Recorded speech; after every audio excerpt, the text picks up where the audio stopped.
हमारे सनातन धर्म में व्रत और उपवास का बहुत महत्व है जी। हमारे यहाँ जितने व्रत हैं, ये व्रत कोई व्रत हमारी सांसारिक इच्छाएं होती हैं उनको पूरा करता है। कोई व्रत हमें ये चाहे कि हमारे ऊपर हमारे इष्ट की कृपा रहे, तो वो भी हमारी ये व्रत, ये उपवास हमारी उन इच्छाओं को पूर्ण करता है। हमारे शास्त्रकार आज्ञा करते हैं कि प्रत्येक व्यक्ति को, सनातनी को, जिसने सनातन धर्म में जन्म लिया है, और सारे व्रत तो करना चाहिए, ठीक है, लेकिन उनको यह साल भर में आने वाली 24 एकादशियाँ, कृष्ण पक्ष में एक, शुक्ल पक्ष में एक महीने में 2 पक्ष होते हैं, तो 2 × 12 = 24, 24 एकादशियों का व्रत अवश्य करना चाहिए। हम और कोई व्रत करें ना करें, लेकिन इन एकादशी का व्रत करने से हमारे द्वारा जाने अनजाने में, end of the day we are human, हम इंसान है, मनुष्य, हमारे द्वारा जाने अनजाने में पाप अपराध हो ही जाते हैं। तो उनसे मुक्ति प्राप्त करने के लिए प्रत्येक सनातनी को इन एकादशी का व्रत करना ही चाहिए।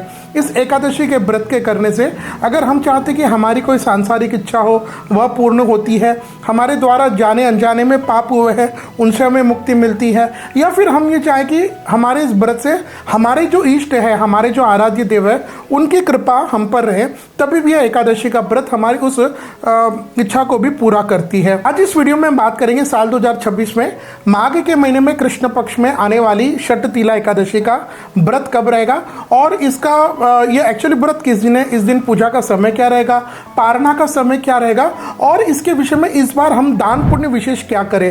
देखिए, इसके विषय में शास्त्रकार आज्ञा करते कि यह षटतिला एकादशी का बहुत बहुत महत्व है। यह मुख्यतः मकर संक्रांति के आसपास आती है, लेकिन साल 2026 में अगर हम देखें यह एकादशी कब आ रही है और इसका व्रत कब रहेगा, उसको हम समझते हैं। उसके बाद इस बार आपको विशेष क्या करना है उस पर हम चर्चा करेंगे। तो सबसे पहले एकादशी तिथि प्रारंभ कब होगी, समाप्त कब होगी, उसको हम समझ लेते हैं। तो ये एकादशी तिथि प्रारंभ होगी 13 जनवरी 2026 को दोपहर के 3:17 और ये एकादशी तिथि समाप्त हो जाएगी 14 जनवरी 2026 को शाम के 5:52। तो इसके हिसाब से साल 2026 में जो लोग स्मार्त संप्रदाय से है, वैष्णव है, उन सभी के लिए एकादशी का व्रत एक ही दिन रहेगा, और वह रहेगा विक्रम संवत 2082 माघ मास के कृष्ण पक्ष की एकादशी तिथि यानी बुधवार 14 जनवरी 2026 को। और इसका जो पारना यानी व्रत खोलने का जो समय रहेगा वह रहेगा गुरुवार 15 जनवरी 2026 को सुबह के 6:52 से 9:02 के बीच में आप इस व्रत के पारना को खोल सकते हैं। अब देखिए, इस बार संयोग ऐसा बैठ रहा है कि 14 जनवरी को मकर संक्रांति का भी दिन है और 14 जनवरी को यह षटतिला एकादशी का भी दिन है। तो यह तो आप समझिए अनंत अनंत अनंत पुण्य देने वाली हो गई।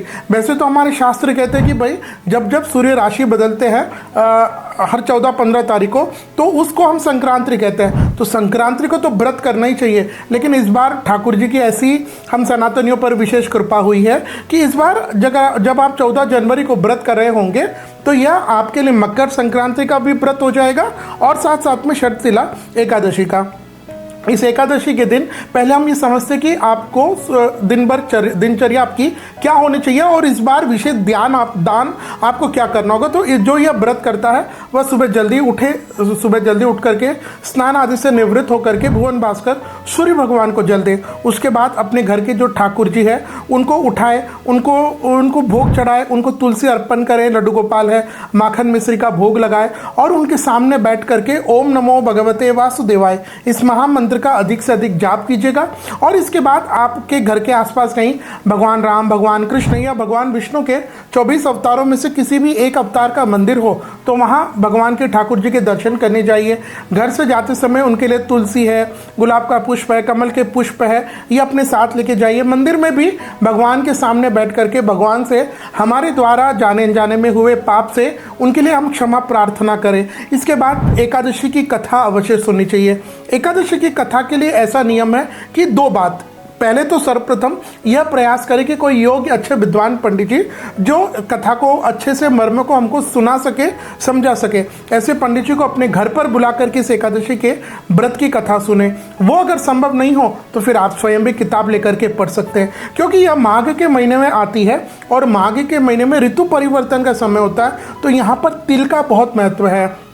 और जब हम इस एकादशी की बात कर रहे हैं तो इसका एक नाम क्या है, हम इस एकादशी का नाम षटतिला कहते हैं। तो इस दिन तिल के 6 प्रकार के प्रयोग करने का विधान है। तो ये 6 प्रकार के कौन से हैं? तो इस षटतिला एकादशी के दिन यानी 14 जनवरी 2026 को आपको तिल को जो 6 प्रकार का प्रयोग करना होगा, उसमें आप इस दिन तिल से स्नान कर सकते हैं, तिल का उपटन आप लगा सकते हैं, तिल से हवन कीजिएगा, तिल में मिलाया हुआ जल आप पीजिए, तिल का दान कीजिए और तिल को आप भोजन के काम में ले सकते हैं। इनमें अगर हम दान की बात करें, क्योंकि एकादशी के दिन दान पुण्य का बहुत महत्व है, तो आप तिल के लड्डू आप बना सकते हैं। तिल का और जो भी मतलब वस्तु बने, प्रोडक्ट बने, प्योर देसी घी में बना करके आप अपनी बहन बेटी उनको, सुहासनी उनको दे सकते हैं। आपके जो परंपरा से गुरु है उनको आप दे सकते हैं। साथ में इस दिन लाल वस्त्र का आप दान कीजिएगा, गेहूं का दान करिएगा, ये सारी चीज़ें। और फिर ऋतु के अनुसार जो सब्जी आती है उसको आप दान में दे सकते हैं। तो इस दिन आप अपने तन को, मन को संयम में रख करके, अपनी जो इंद्रियां हैं उनको वश में रख करके ब्रह्मचर्य का पालन करते हुए इस दिन भर अपने मन को भगवान कृष्ण में लगाने से निश्चित ही आप पर और आपके परिवार पर भगवान कृष्ण की कृपा अवश्य होगी।